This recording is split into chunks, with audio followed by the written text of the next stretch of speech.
Hello everyone, मैं रजनीश। ये मेरा लेक्चर 1 है। इस लेक्चर में हम लोग ये सीखेंगे कि पाइथन प्रोग्रामिंग लैंग्वेज के हेल्प से हम लोग कोई जीयूआई एप्लीकेशन कैसे डेवलप करेंगे, या फिर बोल सकते हैं कि कैसे हम कोई इंटरफेस डिज़ाइन करेंगे। स्क्रीन पे आपको यहाँ पर एक इंटरफेस दिख रहा होगा। ये एक जीयूआई इंटरफेस है जिसे मैंने पाइथन प्रोग्रामिंग लैंग्वेज के हेल्प से डिज़ाइन किया है। ये एक बहुत ही बेसिक सा है। इससे आपको ये आइडिया लग जाएगा कि हम लोग को करना क्या है। बेसिकली जैसे आप मान लीजिए, अगर आप पाइथन के हेल्प से इस तरह का कोई फॉर्म डिज़ाइन करना चाहते हैं, यहाँ पे कोई बटन लगाना चाहते हैं, ठीक है, कोई लॉगिन फॉर्म बनाना चाहते हैं, कोई साइन अप फॉर्म बनाना चाहते हैं, तो ये बहुत ही आसान है पाइथन प्रोग्रामिंग लैंग्वेज के हेल्प से। अगर आपको कोई बेसिक नॉलेज है पाइथन प्रोग्रामिंग लैंग्वेज का, तो आप आराम से इस चीज़ को समझ सकते हैं। तो कुछ पॉइंट्स हैं बहुत ही इंपॉर्टेंट, आपको उन्हें नोट डाउन कर लेना है फटाफट। ये देखिए कुछ स्टेप्स हैं। सबसे पहला स्टेप, अगर आप पाइथन के हेल्प से कोई जीयूआई प्रोग्राम इंटरफेस डिज़ाइन करना चाहते हैं, कोई डेस्कटॉप एप्लीकेशन बनाना चाहते हैं, तो आपको सबसे पहला काम करना पड़ेगा, आपको टिकएंटर मॉड्यूल इंपोर्ट करना होगा अपने प्रोग्राम के अंदर। और ये मॉड्यूल जो होता है, ये इनबिल्ट मॉड्यूल होता है। जैसे कि इनबिल्ट मॉड्यूल मतलब जब हम कोई एप्लीकेशन को इंस्टॉल कर रहे हैं अपने सिस्टम में, तो वो इंस्टॉलेशन के प्रोसेस के वक्त ही वो हमारे सिस्टम में इंस्टॉल हो जाता है। इसे हमें अलग से इंस्टॉल नहीं करना होता है, अलग से डाउनलोड नहीं करना होता है। उसी को हम लोग इनबिल्ट मॉड्यूल कहते हैं। तो टिकएंटर एक इनबिल्ट मॉड्यूल है। और स्टेप 2, इस चीज़ पे हमें ध्यान रखना, ये बहुत ही इंपॉर्टेंट मेथड है, क्योंकि इसी मेथड के हेल्प से हम लोग एक विंडो ऑब्जेक्ट क्रिएट करते हैं। वो विंडो ऑब्जेक्ट जो आपको स्क्रीन पे दिखाई देता है, जब वो मेमोरी में रन करता है वो ऑब्जेक्ट, तो आपको एक क्रिएटेड विंडो आपको स्क्रीन पे विजिबल हो जाएगा, जो अभी हम लोग आगे प्रैक्टिकली करके देखेंगे। और ये जो विंडो होता है, इसका एक डिफ़ॉल्ट साइज़ होता है। हम इस साइज़ को, विड्थ को ऐसे कर सकते हैं, बढ़ा सकते हैं, विड्थ को हम घटा सकते हैं, हाइट को घटा बढ़ा सकते हैं। तो इन सारे कामों को करने के लिए हमें जियोमेट्री मेथड का यूज़ करना होता है, जिसे हम आगे प्रैक्टिकली करके देखेंगे। और जो चौथा स्टेप है, ये है मेन लूप। ये एक मेथड है जो आपके एप्लीकेशन को रन कराने में हेल्प करता है। और ये एक इनफाइनाइट लूप है, इसे हम सेट नहीं करते, बस हमें कॉल कर देना है इस मेथड को विंडो ऑब्जेक्ट के हेल्प से। ये लूप जो है वो आपके एप्लीकेशन को रन कराएगा, और ये लूप तब तक रन करता रहेगा जब तक आपका एप्लीकेशन विजिबल है। जैसे आप उसे क्लोज करेंगे, ये लूप टर्मिनेट हो जाएगा। क्लियर? तो ये 4 स्टेप हैं। जब भी आप कोई इंटरफेस डिज़ाइन करना चाहते हैं पाइथन में, तो ये चारों स्टेप आपको यूज़ करना ही होगा। स्टेप 3 जो है वो ऑप्शनल है, बट फिर भी बिना विंडो के हाइट को बढ़ाए, विड्थ और हाइट को सेट किए काम करना बहुत ही मुश्किल है। और नीचे में कुछ देखिए थ्योरेटिकल इन्फॉर्मेशन है, जैसे पैक, ग्रिड और प्लेस। ये 3 मेथड, ये बहुत ही इंपॉर्टेंट मेथड है। ये जियोमेट्रिक मतलब आपके जो विजेट्स हैं, यानी कि जो आप फॉर्म के ऊपर जो कंपोनेंट लगाने वाले हैं, लाइक कोई लेबल लगाना चाहते हैं, जैसे कि यूज़र आईडी लगाना चाहते हैं, बगल में एक टेक्स्ट बॉक्स रहेगा। आप पासवर्ड मैसेज सेट करना चाहते हैं और उसके बगल में एक पासवर्ड बॉक्स रहेगा और एक बटन। ठीक है, तो यहाँ पर मैंने लगा दिया लॉगिन। बहुत आराम से आप इस इंटरफेस को डिज़ाइन कर सकते हैं इन तीनों मेथड के हेल्प से, जिसमें कि ग्रिड का काफ़ी इम्पॉर्टेंट रोल होता है। हम लोग ग्रिड को ही यूज़ करने वाले हैं। पैक और प्लेस को भी हम समझेंगे कि इसे यूज़ किया जाता है। बेसिकली इन तीनों मेथड का काम क्या है, पैक, ग्रिड और प्लेस का, जो विजेट्स हैं उनको फॉर्म के ऊपर सेट करना, पोजिशनिंग करना उनका। ठीक है, तो इनमें से हमें किसी एक मेथड का तो यूज़ करना होगा अगर हम कंपोनेंट को सही तरीके से लगाना चाहते हैं। और ये हैं कुछ विजेट्स, और भी बहुत सारे विजेट्स होते हैं, इतना ही नहीं है, जिसमें से हम लोग इस क्लास में लेबल के बारे में सीखने वाले हैं। लेबल क्या होता है? ये एक ऐसा कंपोनेंट है जो कि इंफॉर्मेशन को होल्ड करता है। ठीक है ना, आप कभी भी कोई फॉर्म जब भरते हैं, जहाँ पर भी आप डेटा एंट्री करते हैं, जैसे मान लीजिए आप यहाँ पे लिख रहे हैं रजनीश, ओके, तो ये आपका यूज़र आईडी है मान लीजिए, तो उसके बगल में एक मैसेज की तरह कोई एक ब्लॉक होता है जो ये बताते हैं कि आपको इस पर्टिकुलर फील्ड में क्या एक्शन परफॉर्म करना है। क्लियर? तो ये सारे थ्योरेटिकल नॉलेज तो हो गए। अब हमें फटाफट आना है इसे प्रैक्टिकली इम्प्लीमेंट करने के लिए। तो हमें करना क्या है, हमारे पास अगर देखिए मैंने ऑलरेडी आईडीएलई खोल के रखा है पाइथन का। ये देखिए आपके पास होगा, अगर आप 11th-12th के स्टूडेंट हैं तो डेफिनेटली आपके पास होगा। इवन आप 11th-12th में भी पढ़ते हुए एक बहुत ही ब्यूटीफुल सा डिज़ाइन बना सकते हैं पाइथन प्रोग्रामिंग लैंग्वेज के हेल्प से, और अपने क्लास के स्टूडेंट्स को, फ्रेंड्स को, टीचर्स को भी काफ़ी इंप्रेस कर सकते हैं। ठीक है, तो मैं इस लेक्चर को इस तरह से बैलेंस करके रखूँगा कि जूनियर लोगों को भी थोड़ा फ़ायदा हो, और जो ऑलरेडी पाइथन जानते हैं और उनको जीयूआई के बारे में नॉलेज नहीं है उनके लिए भी ये बेनिफिशियल हो जाएगा। क्लियर? तो यहाँ जाकर भी मैं बना सकता हूँ, बट क्योंकि मैं यहाँ पर इस चीज़ का यूज़ ना करके मैं ये बोलूँगा कि आप पाइचाम का यूज़ करिए। पाइचाम एक बहुत ही बढ़िया आईडीई है, इसके हेल्प से आप डिज़ाइन बहुत आसानी से कर सकते हैं। बेसिकली आईडीई का काम क्या होता है कि ये बहुत सारे फीचर्स के साथ, इंटीग्रेटेड फीचर्स के साथ ये हमें मिलता है, और जिनका यूज़ करके हमें बहुत आसानी से हम लोग किसी चीज़ को डेवलप कर सकते हैं, क्योंकि बहुत सारे हेल्प हमें मिलते हैं इस आईडीई के हेल्प से। तो हम सबसे पहले क्या करेंगे, फाइल पे क्लिक करेंगे और एक नया प्रोजेक्ट बनाएंगे। नए प्रोजेक्ट का नाम मैं यहाँ पे रख दे रहा हूँ पाइथन GUI टिकेंट। ओके, ये मॉड्यूल का नाम है। अब जैसे ही ये ओके, तो मैं यहाँ पर ये मेरा प्रोजेक्ट क्रिएट हो गया। इसके अंदर ऑलरेडी एक फॉर्म है, तो मैं इसे फ़िलहाल रहने देता हूँ। मैं एक नया फॉर्म बनाऊँगा, इसे मैं यहाँ से डिलीट कर देता हूँ। डिलीट का यहाँ पे कोई ऑप्शन, हाँ ये मेरा ऑप्शन है यहाँ पे डिलीट का, मैंने इसे डिलीट कर दिया। मैं अब यहाँ पे एक नया फॉर्म बनाऊँगा, पाइथन फाइल। मैं इसका एक सेकेंड, मैं यहाँ पे नाम दे रहा हूँ फर्स्ट फॉर्म। ओके, ये देखिए फॉर्म क्रिएट हो गया। अब मुझे क्या करना है, स्टेप 1 को फॉलो करना है। मुझे यहाँ पे लिखना है फ्रॉम टिकेंटर इंपोर्ट। देखिए यहाँ पे बहुत हेल्प मिलता है इस तरह से कि आप कोई भी लेटर लिखते हैं तो वो लेटर के हेल्प से सर्च होके वो पर्टिकुलर रिलेटेड टर्म आपको मिल जाता है। तो मैंने इंपोर्ट कर लिया। अब मुझे क्या करना है, मुझे एक फंक्शन को कॉल करना है, एक मेथड, एक इनबिल्ट मेथड है, उसका नाम है टीके। मैंने टीके को कॉल कर दिया और एक वेरिएबल इक्वल्स टू टीके लिखा। यहाँ पे ये फॉर्म क्या है, एक रेफरेंस वेरिएबल है। टीके क्या है, एक ऐसा मेथड जो एक ऑब्जेक्ट क्रिएट करता है, और वही ऑब्जेक्ट एक विंडो ऑब्जेक्ट होता है जो आपको स्क्रीन में दिखाई देता है। जब वो मेमोरी में रन करता है तो वो स्क्रीन में अपीयर होता है, आपको एक विंडो की तरह दिखाई देता है। और आपको क्या करना है, एक और मेथड को कॉल करना है फॉर्म के हेल्प से। ये फॉर्म क्या है, यहाँ पर विंडो ऑब्जेक्ट को रेफ़र करने वाला रेफरेंस वेरिएबल मैं यहाँ पे कॉल करने जा रहा हूँ मेन लूप को। ये मेन लूप मैंने बताया था ये क्या काम करता है, ये आपके एप्लीकेशन को रन कराता है। ठीक है ना?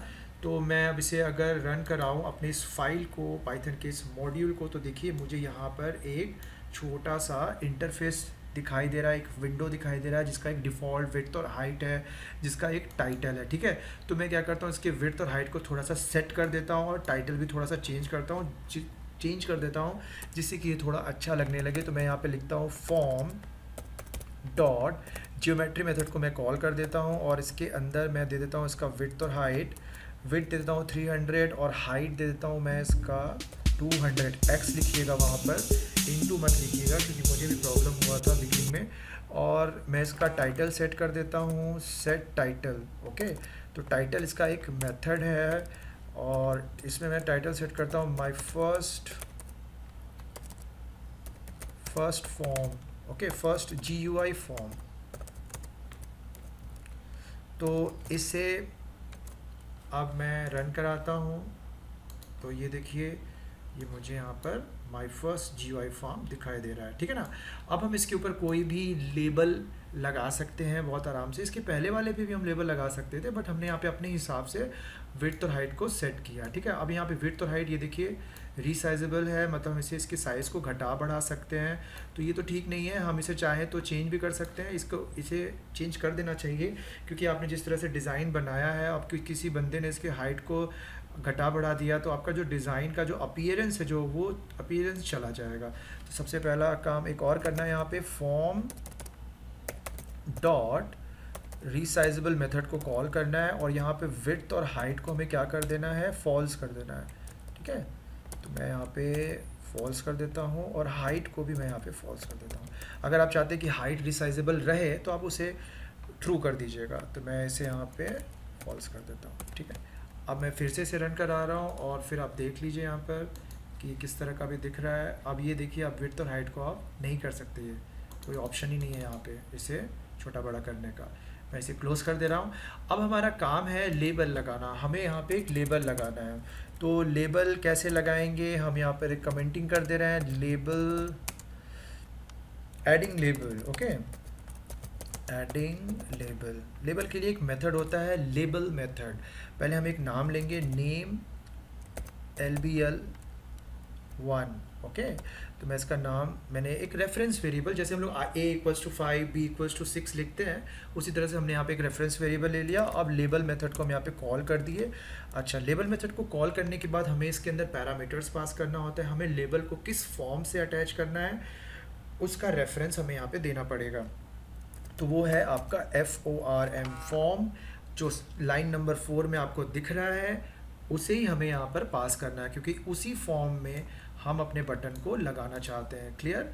तो अभी क्या करना है, फॉर्म में तो मैंने बटन लगा दिया। अगर मैं इसे रन कराऊँ तो आपको कुछ समझ में नहीं आएगा कि लेबल वहाँ पे लगा कि नहीं लगा। चलिए, ये देखिए, कुछ समझ में नहीं आ रहा क्योंकि उस लेबल का कोई मैसेज नहीं है, कोई टेक्स्ट। तो हमें यहाँ पर करना होगा टेक्स्ट = नंबर 1, ओके। तो ये देखिए, अब मैं उसे रन कराऊंगा तो मुझे ये यहाँ पर अभी उसका मुझे ग्रिडिंग करना पड़ेगा, मतलब उसको सेट करना होगा, पोजिशनिंग करना होगा। तो मैं यहाँ पे लिख दे रहा हूँ नेम लेबल1 डॉट ग्रिड। ग्रिड को मैंने कॉल किया और मैं चाहता हूँ रो = 0 एंड कॉलम = 0, 0 रो 0 कॉलम। मतलब इसे मैं थोड़ा सा लिख के समझा देता हूँ। देखिए, अगर आप एक फॉर्म इस तरह से बना रहे हैं तो मान लीजिए मैंने इसे रो 1 रो है और ये भी एक रो है और ये कॉलम, इसको इस तरह से अगर हम बना दें तो ये क्या होगा, ये होगा आपका रो 0 और ये क्या होगा, रो 0 कॉलम 0, रो 0 कॉलम 1, 1,0। आप अब समझ गए होंगे कि मैं क्या बताना चाहता हूँ आप लोगों को। तो ये पोजीशनिंग हमें करनी है, ठीक है। तो अगर हम रो को 0 देंगे और कॉलम को 0 देंगे तो हमें वो पर्टिकुलर कंपोनेंट, वो पर्टिकुलर विजेट यहाँ पे मिलेगा।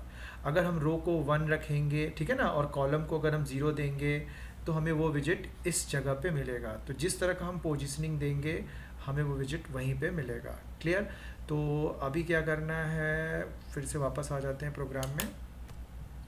तो ये देखिए 0 0 हो गया।